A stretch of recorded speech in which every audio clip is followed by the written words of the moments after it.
तो बच्चों, मैंने जैसा आपको कहा था कि 9th क्लास के हिंदी ऑब्जेक्टिव जो है मैं आपको है ना यूट्यूब पर मिलवा दूंगा। तो चलिए बिना देरी के शुरू करते मिलाते हैं, है ना। और अगर कोई प्रश्न अगर या उसका ऑब्जेक्टिव जो है अगर गलत मिल जाता है तो आप लोग कमेंट बॉक्स जरूर है ना, कमेंट बॉक्स में ज़रूर लिखकर उसको सुधारने का प्रयास करेंगे। ठीक है, चलिए शुरू करते हैं। तो पहला आपका प्रश्न है कि शिवपूजन सहाय का जन्म कब हुआ था? कमेंट में फटाफट बताइए। शिवपूजन सहाय का जन्म जो है 1893 में हुआ था। ठीक है, शिवपूजन सहाय का जन्म 1893 में। दूसरा प्रश्न है शिवपूजन सहाय का जन्म किस जिले में हुआ था? तो शिवपूजन सहाय का जन्म जो है बक्सर जिले में हुआ था। ठीक है, बक्सर जिले। फिर 10वीं की परीक्षा पास करने के बाद है ना शिवपूजन सहाय ने कहाँ नौकरी की? तो बनारस में। है ना, शिवपूजन सहाय जो है जैसे ही 10वीं की परीक्षा पास किए थे तो बनारस में नौकरी किए थे। उसके बाद है बनारस में कौन सा नौकरी कर रहे थे? शिवपूजन सहाय जो है बनारस में है ना कौन सा नौकरी कर रहे थे? तो नकल नवीस का। फिर पांचवा है शिवपूजन सहाय की मृत्यु कब हुआ? तो शिवपूजन सहाय की मृत्यु जो है 1963 ईस्वी में हुई थी। चलिए आगे बढ़ते हैं। देखिए, शिवपूजन सहाय का एकमात्र उपन्यास कौन सा था? देहाती दुनिया।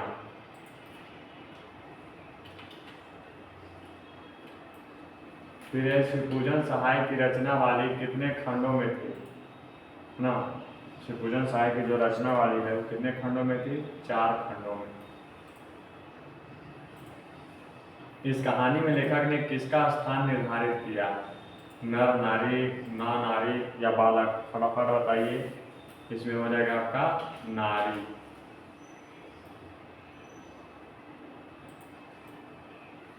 कौन से आंदोलन के बाद उन्होंने सरकारी नौकरी को त्याग पत्र दे दिया? है ना, शिवपूजन सहाय जो है कौन से आंदोलन के बाद जो है ना सरकारी नौकरी से त्याग पत्र दे दिए थे? असहयोग आंदोलन।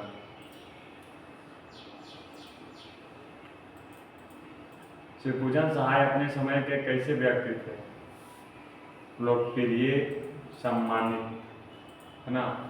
देखिए, आप लोग लास्ट में जरूर बताइएगा कि किसका कितना सही हुआ, कमेंट बॉक्स में जरूर बताइएगा। ये हो गया। उन्होंने किस प्रतिष्ठा पत्रिकाओं में संपादन किया? शिवपूजन सहाय ने किस प्रतिष्ठित पत्रिकाओं में संपादन किया है? तो ये हो जाएगा आपका हिमालय। हिंदी की प्रतिष्ठित पत्रिका के कौन से संपादक मंडल में थे? बताइए। शिवपूजन सहाय जो है हिंदी की प्रतिष्ठित पत्रिकाओं के कौन से संपादक मंडल में थे? मतवाला। कौन सी राष्ट्रभाषा परिषद उनकी कल्पना का साकार रूप है? बिहार। ये सभी जो है ना 20 तक फर्स्ट लेसन से, आपको पता है ना कि 20 तक जो है आपका फर्स्ट लेसन से है। ठीक है, अब आ जाइए यहाँ 14 नंबर प्रश्न। 14 नंबर प्रश्न में है शिवपूजन सहाय के रचनावली कहाँ से प्रकाशित की गई है? तो पटना से। इसको चलिए यहाँ पटना हम लोग। अपने कौन से बेटे की पत्नी बनने का दुर्भाग्य स्वीकार करती है? बताइए। सौतेले बेटे। कहानी का प्लॉट, पाठक के लेखक कौन है? शिवपूजन सहाय।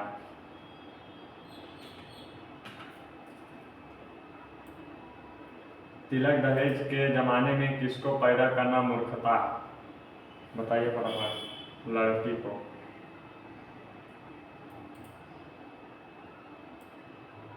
मुंशी जी की पुत्री का नाम क्या था? भगजोगनी।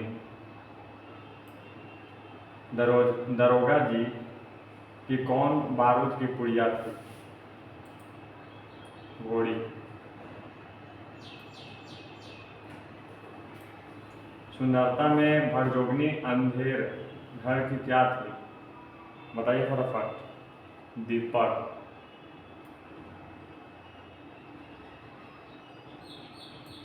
रैदास जी का जन्म कब हुआ था? अब देखिए यहाँ से प्रश्न आपका चेंज हो जाता है, ठीक है। तो रैदास जी का जन्म जो है 1388 ईस्वी में हुआ। रैदास जी का जन्म कहाँ हुआ था? तो इनका जन्म जो है बनारस में हुआ था। रैदास जी का एक उपनाम क्या है? रवि प्रसाद।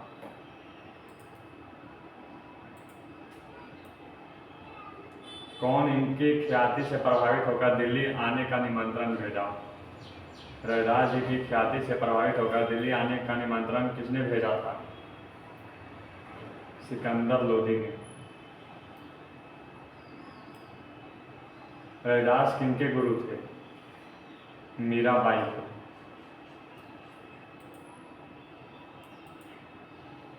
कबीर की तरह रैदास की रैदास भी किस कोटि के कवि है? संत कोटि।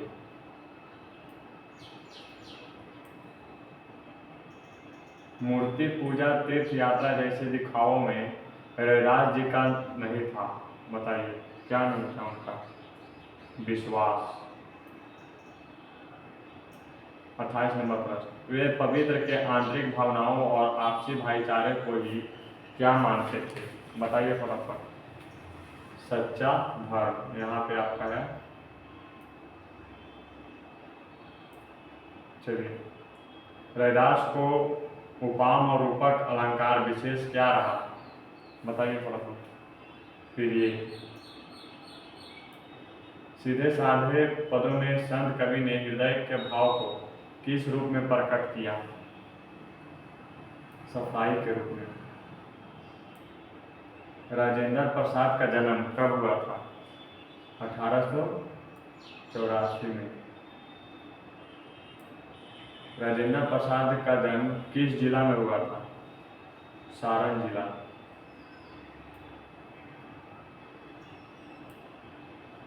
उनका जन्म किस गांव में हुआ था? यानी राजेंद्र प्रसाद का जन्म जो है किस गांव में हुआ था? तो जीरादेई गांव। राजेंद्र प्रसाद का पिता का नाम क्या था?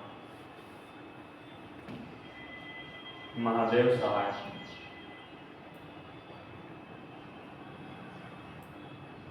राजेंद्र प्रसाद किस विषय के अच्छे जानकार थे?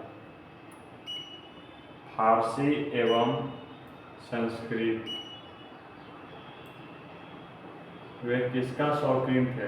पहलवानी और घुड़सवारी, है ना?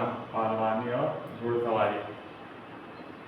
उनकी मृत्यु कब हुई थी? है ना? राजेंद्र प्रसाद की मृत्यु जो है कब हुई थी? 28 फरवरी 1963 को। सबसे पहले उनका नामांकन कहाँ हुआ था? छपरा में। सबसे पहले उनकी पढ़ाई कौन से स्कूल से की? हाई स्कूल से। हाई स्कूल में वे किस दर्जे में रखे गए थे? 8वें दर्जे में। इनमें से मंझन जी की रचना कौन सी है? मधुमालती। मधुमालती में थोड़ा बहुत किनका संकेत किया?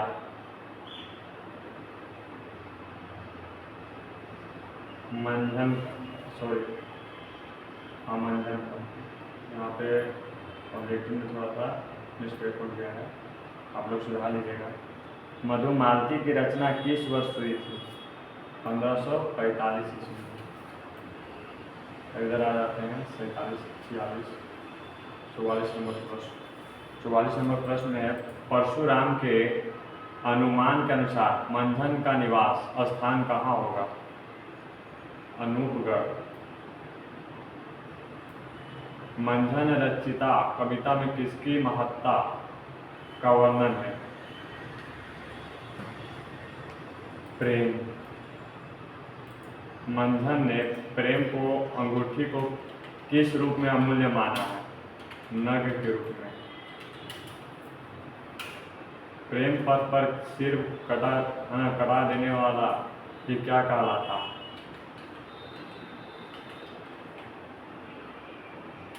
राजा। संसार में किस चीज का चारों तरफ हाट पसरा है?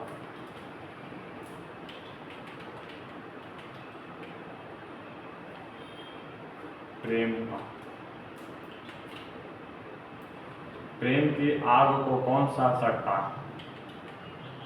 बिरला। मंझन के गुरु का नाम क्या था? शेख मोहम्मद। तो ठीक है बच्चों, मैंने 50 ऑब्जेक्टिव को मिला दिया है। आप लोग मिला लेंगे और कमेंट बॉक्स में ज़रूर लिखेंगे कि इसका कितना सही नंबर आया है ना। और अगर आप भी चाहते हैं, जो बच्चे अगर चाहते हैं कि मैं भी जो हूँ हर संडे को चैप्टर वाइज है ना, हर एक सिलेबस का, जैसे आपका जो जो सब्जेक्ट है उसका चैप्टर वाइज टेस्ट देना चाहते हैं, तो आप मेरी संस्था से ज़रूर जुड़िए है ना। उस संस्था में आपको जो है हर एक संडे है ना, रविवार को है ना, वीकली टेस्ट होता है ना, चैप्टर वाइज होता है। जैसे आपका पहला चैप्टर पढ़ाई हुआ तो पहला चैप्टर का आपका टेस्ट ले लिया गया, ठीक है। और जिस बच्चे को अगर प्रश्न में कोई दिक्कत होगा कमेंट बॉक्स में ज़रूर पूछेंगे। चलिए आज के लिए